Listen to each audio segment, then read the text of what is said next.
करता हूं फिजिक्स वाला के फाउंडर सीईओ अलख पांडे जी को मैं मंच पर आमंत्रित करता हूं। अलख पांडे जी कौन है और इनकी कंपनी कैसे स्टार्टअप के लिए काम कर रही है, उसे समझिए सेवी के जरिए। हेलो बच्चों, हम लोग ये साल 2016 में एक छोटे से कमरे, व्हाइट बोर्ड और एक कैमरा से शुरुआत हुई एक सपने की, जब अलख पांडे ने अपने YouTube चैनल फिजिक्स वाला की शुरुआत की। इसके जरिए उन्होंने भारत के कोने कोने में अच्छी शिक्षा पहुंचाने का काम किया। उनके इस सफर में उन्हें कई मुश्किलों का सामना करना पड़ा, पर हर बार अपने स्टूडेंट्स के बेहतरीन रिजल्ट्स देखकर उनका हौसला बढ़ता रहा। कोरोना महामारी के समय अलख पांडे ने फिजिक्स वाला ऐप की शुरुआत की, जिससे स्टूडेंट्स को पढ़ाई करने में कोई परेशानी ना हो। अलख पांडे के इस सपने ने हजारों सपनों को पंख दिए और इस सफर में उनकी प्रेरणा बने उनके स्टूडेंट्स।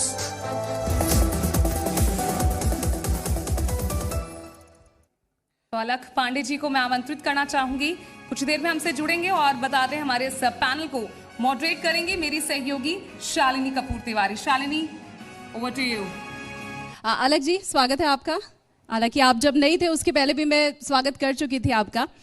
और मुझे आप ये बताएं, क्योंकि कोविड काल अभी हमने 2 लहर कोरोना की देखी है और हम सबके जहन में कोरोना को लेकर के बुरी यादें ज़्यादा हैं, नेगेटिव ख्याल ज़्यादा हैं।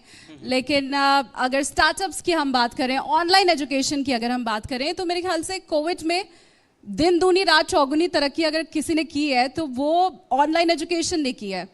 शायद 2 साल पहले तक हम सोच भी नहीं पा रहे थे कि गांवों तक में जो बच्चे हैं वो ऑनलाइन पढ़ाई कर पाएंगे। अच्छा, सवाल मैं आपसे पूछूं उसके पहले मैं एक छोटा सा डेटा या जो व्यूवर्स मेरे साथ मौजूद हैं उनके साथ शेयर करती हूँ।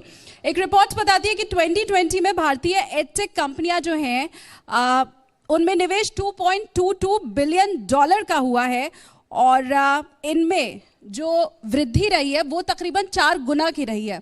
क्या 2 साल पहले तक ये रफ्तार आपने भी सोची थी? मैं बात करूं तो मैं एडटेक के अंदर का देखूं तो मैं करीब 2016 से प्रेजेंट हूं। तो मेरे लिए ऐसा नहीं कि कोविड एक अपॉर्चुनिटी बनी हो, वहां पे हम फिजिक्स वाला राइज किया हो। तो 2016 से we were there on edtech and we were growing. हाँ, ऑफ कोर्स मैं मानता हूं कि 16 से लेके 20 की ग्रोथ और ये पिछले 1 साल की ग्रोथ में डिफरेंस है। 2 टाइम्स का होगा। मैं 4 गुना हमारे स्टार्टअप पे नहीं हो रहा। हमारा स्टार्टअप वैसे 1 साल पुराना ही है। लास्ट ईयर में 2020 में ही हमने अपना प्लेटफॉर्म लॉन्च किया और वहाँ पे फिर हमने पढ़ाना स्टार्ट किया और हम लोग वहाँ पे सारे कोर्सेज चलाते हैं। हाँ, आपकी बात सही है। कोविड में ऑफ कोर्स ओवरऑल एक रेवोल्यूशन आया है और बच्चों के अंदर अब एक्सेप्टेंस भी आने लगा है ऑनलाइन का। कोविड के पहले लोग ऑनलाइन को लेकर इतना एक्सेप्ट नहीं कर रहे थे कि ऑनलाइन एजुकेशन से एक्चुअली क्या IIT सेलेक्ट हो सकते हैं, क्या नीट में हम डॉक्टर बन सकते हैं। बट कोविड ने दिखाया जब कोई और अपॉर्चुनिटी थी नहीं, जब कोई और ऑप्शन था ही नहीं, तो बच्चों से वहाँ से पढ़ा और बच्चों को काफ़ी सारी चीज़ें अब रियलाइज़ हुई पढ़ने के बाद। लाइक उनको कोचिंग तक जाने का जो उनका ट्रैवल था वो पैसा बच रहा है। रोज़ के आप 100 रुपये वो मान लो आने जाने, और वो चीज़ आप कैलकुलेट करो 10 महीने के, वो पूरा पैसा उनका पूरा सेव हो गया। दूसरी चीज़ ये है कि ऑफलाइन में वो एक बार पढ़ के आता है तो उस क्लास को दोबारा नहीं देख सकता। ऑनलाइन में उस क्लास को कितनी बार देख सकता है।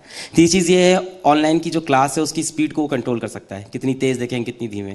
क्लास स्किप कर सकता है कि यहाँ ठीक है, ये मेरा पार्ट मेरे को आता है तो इसको छोड़ के मैं आगे बढ़ जाता हूँ।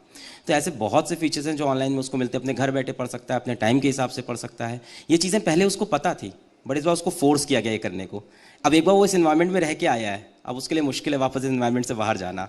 सो ऑफकोर्स हाँ, ऑनलाइन एजुकेशन को इससे काफ़ी बढ़िया फ़ायदा हुआ है। हाँ, अगर आप पूछ रहे हो कि एक्सपेक्टेड था, तो हम लोग क्योंकि यहाँ पे पुराने थे, तो हम लोग जब 2016-17 में थे तो हम लोग लगता था ये जो फेज़ अभी आ गया ये शायद 5 साल बाद आता। हाँ, कोविड ने इसको एक्सेलरेट किया और काफ़ी जल्दी आया। बट वी नो, मतलब the new age education, the new age technology education, it has to be there. वो कोविड की वजह से थोड़ा पहले आ गया, अदरवाइज 5 साल बाद तो ये होना ही होना था। अच्छा गौरव जी, मैं आपके पास आऊँ इसके पहले अलख आपसे एक सवाल मेरा और है कि ऑनलाइन एजुकेशन में तो कोई डर नहीं होता ना जब हम ऑफलाइन पढ़ाई कर रहे होते हैं, क्योंकि हम सबका ये एक्सपीरियंस है, कुछ टीचर्स का डर रहता है या बाध्यता रहती है कुछ चीज़ों की। तो क्या पेरेंट्स के अंदर भी वो एक्सेप्टेंस आया है ऑनलाइन एजुकेशन को लेके?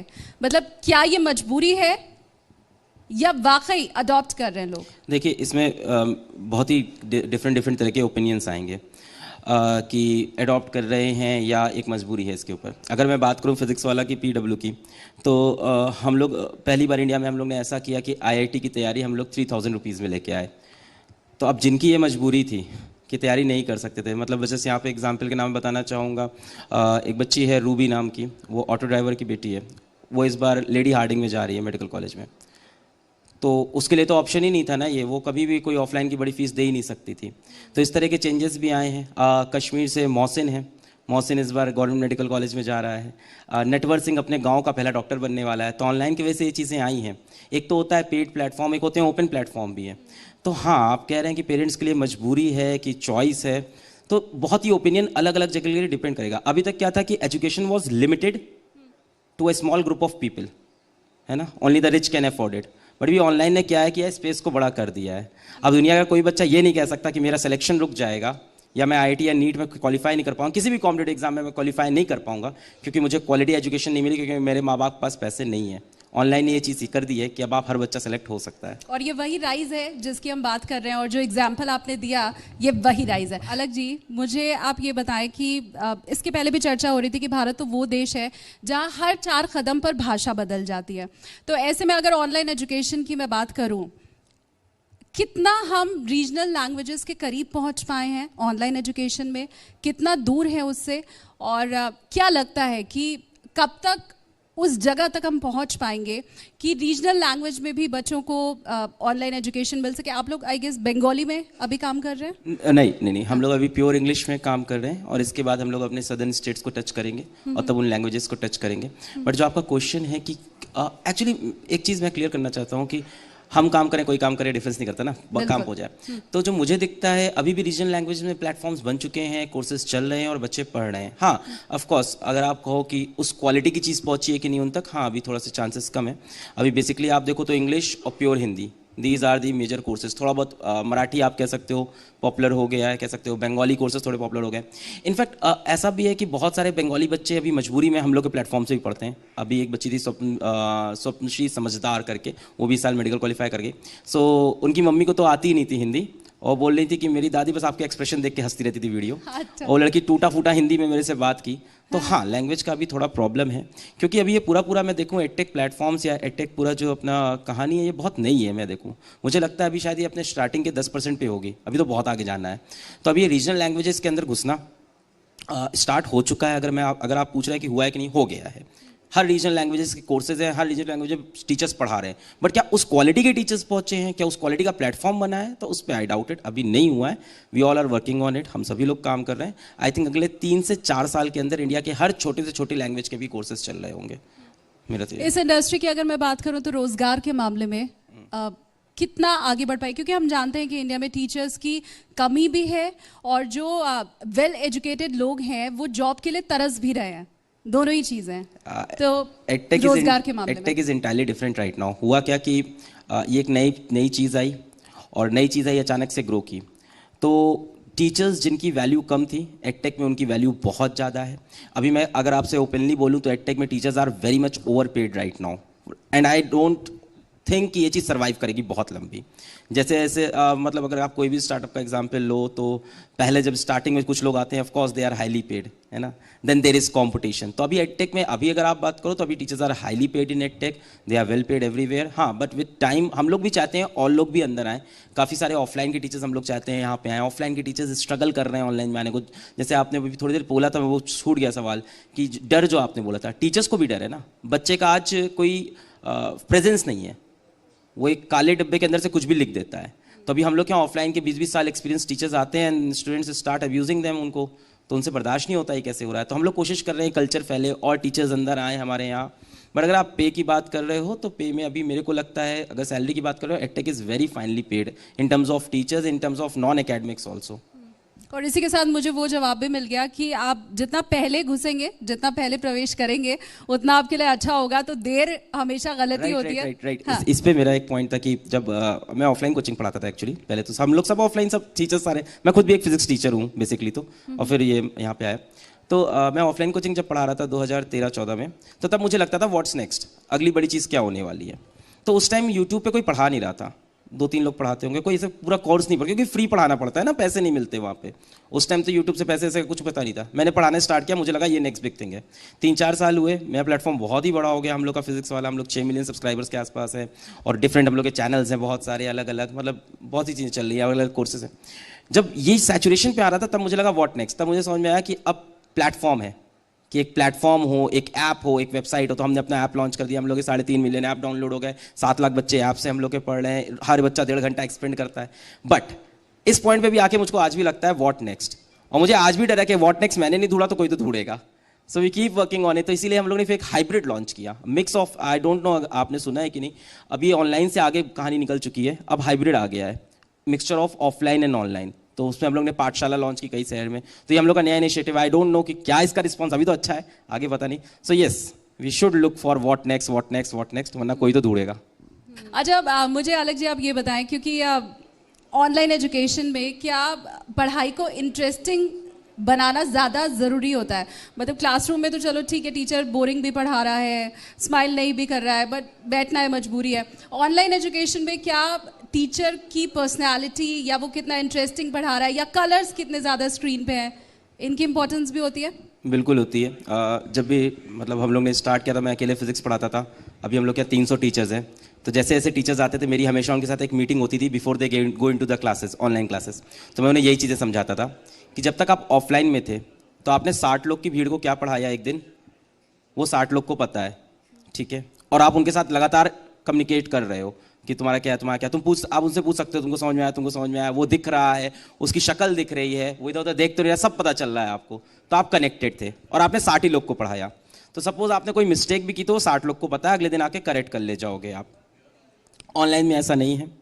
ऑनलाइन में ऐसा हो सकता है कि आपकी क्लास पता नहीं कितने लोग देख रहे हो, 1 to many का सिस्टम तो है ही यहाँ पे। अब यहाँ पे अगर आपने एक बार मिस्टेक की तो वीडियो रिकॉर्ड हो चुका है, और वीडियो रिकॉर्ड होकर पूरे इंटरनेट पे फैल जाएगा। आपको ही पता है कोई क्लिप बनती है तो रुक नहीं सकती है, कितना भी आप उसको सिक्योर कर लो, और वो क्लिप एक बार फैलना स्टार्ट की, देन यू आर गॉन, आपका टीचिंग करियर इज गॉन। मतलब आप कितने बड़े टीचर हो गए, आपने वो मिस्टेक की एक बार, वो पूरे जमाने में फैल जाएगी। सो आपको अपने हर लेक्चर को अपनी जिंदगी का पहला लेक्चर देखना है, डेमो लेक्चर। मैं अपने टीचर से बोलता हूँ, आपका हर लेक्चर आपका डेमो लेक्चर होने वाला है। जो आपने बात की इंगेजमेंट की, हाँ ऑफ कोर्स इंगेजमेंट बढ़ाना पड़ता है यहाँ पे। क्यों बढ़ाना पड़ता है? क्योंकि बच्चा सामने नहीं बैठा है, बच्चा दूर बैठा हुआ है, और बच्चे के पास यहाँ पे ऑप्शंस ज़्यादा हैं। ऑफलाइन में क्या था, वो अपने घर के पास को कोचिंग में ही जा सकता था, या वो 5 किलोमीटर दूर जाएगा, 10 किलोमीटर दूर जाएगा। अब पापा के पास पैसा होगा तो कोटा पहुँच जाएगा। ऑनलाइन में तो क्या है, बस वो मोबाइल में 2 सेंटीमीटर की दूरी पे दूसरा ऐप चला जाएगा, वो 2 सेंटीमीटर दूरी पे दूसरे चैनल पे चला जाएगा वो। तो उसमें ऑप्शन है, अच्छा है, मैं तो कहता हूँ बच्चों के लिए बहुत ही अच्छा है, और टीचर्स के लिए अच्छा है। हम लोग को पुश करना पड़ रहा है खुद को। ऑफकोर्स हम लोग क्लास को इंटरटेनिंग बनाना चाहिए, मैं तो बिल्कुल मानता हूँ। कई लोग कहते हैं कि क्लास में ऐसी मजाक करना गलत है, बिल्कुल गलत नहीं है। अगर टीचिंग में फन नहीं है और बच्चे को पढ़ाई में फन नहीं आएगा तो ऑफकोर्स उसको पढ़ा नहीं पढ़ेगा, वो तो जाहिर सी बात है। बहुत ही बड़े एक साइंटिस्ट हैं वाल्टर ल्यूइन सर, वो बोलते हैं कि अगर आपको फिजिक्स बोरिंग लग रही है तो आपका फिजिक्स टीचर क्रिमिनल है। तो जाहिर सी बात है कि हाँ ऑफकोर्स फन होना चाहिए, और फन बनाया है ऑनलाइन ने, और रिजल्ट्स भी ऑनलाइन प्रोड्यूस कर रहा है। तो I think it's going in the right direction. Offline में टीचर एक आलसी होता था, काफ़ी उसके अंदर आलस रहता है। उस एक बार क्या होता है ऑफलाइन का, क्या है कि डेमो क्लास हुई, फीस आई, उसका टीचर हल्का हो जाता है साल भर, पढ़ाता अच्छा है, but then he is like आराम से बैठ के पढ़ा रहा है। ऑनलाइन में he is always on his toes, उसको पता है मेरा कौन सा वीडियो बाहर जाएगा, किस वीडियो से मैं हिट हो जाऊंगा पूरे जमाने में, और किस वीडियो से मैं फ्लॉप हो सकता हूँ। उसको इस चीज़ का डर है, और अच्छा है, होना चाहिए ये डर। Competition keeps you on the edge. कि इनोवेशन को आप कैसे डिफाइन करेंगे, कैसे देखते हैं? सोसाइटी की नीड अपने आप इनोवेशन लेके आती है, मुझे लगता है। आप अपने अगल बगल देखते हो, आपको पता है क्या चीज़ वहाँ पे मिसिंग है, आपको दिखता है क्या चीज़ की यहाँ पे ज़रूरत है, और वो चीज़ अपने आप आपको इनोवेट करने में मजबूर करती है। पर मुझे लगता है इनोवेशन एक लंबा प्रोसेस है, एक दिन का नहीं है। कई बार लगता है एक आइडिया की इनोवेशन है, या वो पूरी जर्नी वो इनोवेशन है, कि फाइनल प्रोडक्ट इनोवेशन है। तो ये भी एक सवाल है जिसका मुझे खुद आंसर नहीं पता है। बट हाँ, अपने आसपास जब जैसे मैं तो एजुकेशन से रिलेटेड हूँ, तो मैंने अपने आसपास सिर्फ यही चीज़ देखी उस टाइम पे कि क्या मिसिंग है। एक ऐसा प्लेटफॉर्म मिसिंग है जहाँ पे क्वालिटी एजुकेशन हो, जहाँ हर बच्चा पढ़ सके, जहाँ की फीस 80,000 1-1.5 लाख ना हो। तो मेरे दिमाग मेरे तो मैं यहीं से आंसर दे पाऊंगा ना, मेरे लिए तो यही है जो है। तो मुझे लगा कि हाँ मुझे ये करना चाहिए। वो करते करते PW एक प्लेटफॉर्म बन गया है, इतना बड़ा प्लेटफॉर्म हो गया, अब उसको लोग इनोवेशन बोलते हैं, तो वही इनोवेशन है। तो मुझे लगता है अगल बगल की जो नीड है कुछ इंसान की भी होती है। मेरी खुद की जर्नी स्ट्रगलिंग थी, तो मुझे लगता था मुझे बचपन में जिस चीज़ की नीड थी मुझे नहीं मिली, तो मुझे वो चीज़ इनोवेट करनी है। तो प्रॉब्लम सॉल्विंग से ही इनोवेशन आएगा। स्टार्टअप जिस स्पीड से बढ़ रहा है इंडिया में, वो वैसे ही बढ़ता रहे, अब आशा हम सब की यही है। बहुत शुक्रिया आप सभी का जुड़ने के लिए हमारे साथ। और वर्ल्ड बैंक की रिपोर्ट ये कहती है कि जो प्रयोग भारत कर रहा है, अगर इसी तरह से आगे करता रहा तो बहुत जल्द एक नई सिलिकॉन वैली का गवाह भारत बनेगा। उम्मीद यही करते हैं वो वक्त बहुत जल्द आए। बहुत शुक्रिया आप सभी का जुड़ने के लिए हमारे साथ। अनुराग एंड पूजा। बहुत बहुत शुक्रिया शालिनी, और तमाम पैनलिस्ट का मैं बहुत बहुत शुक्रिया कहना चाहूंगी। बहुत महत्वपूर्ण बातें आज सामने आई है और इसे वाकई एक स्टार्टअप क्रांति भारत के लिए कही जा सकती है। सर प्लीज आप लोग हमारे साथ बने रहिए। मैं जी मीडिया के सीआरओ मनोज जिज्ञासी जी से और जी हिंदुस्तान के मैनेजिंग एडिटर शमशेर सर से कहूंगा, सर प्लीज आप मंच पर आइए और हमारे तमाम पैनलिस्ट को सम्मानित कीजिए। देखिए, ये वो कदम है जो आत्मनिर्भर भारत की ओर हमें ले जा रहा है, और यही एक सबसे बड़ी वजह है कि आगे बढ़ते हुए भारत आज दुनिया की तीसरा सबसे बड़ा स्टार्टअप इकोसिस्टम बन चुका है।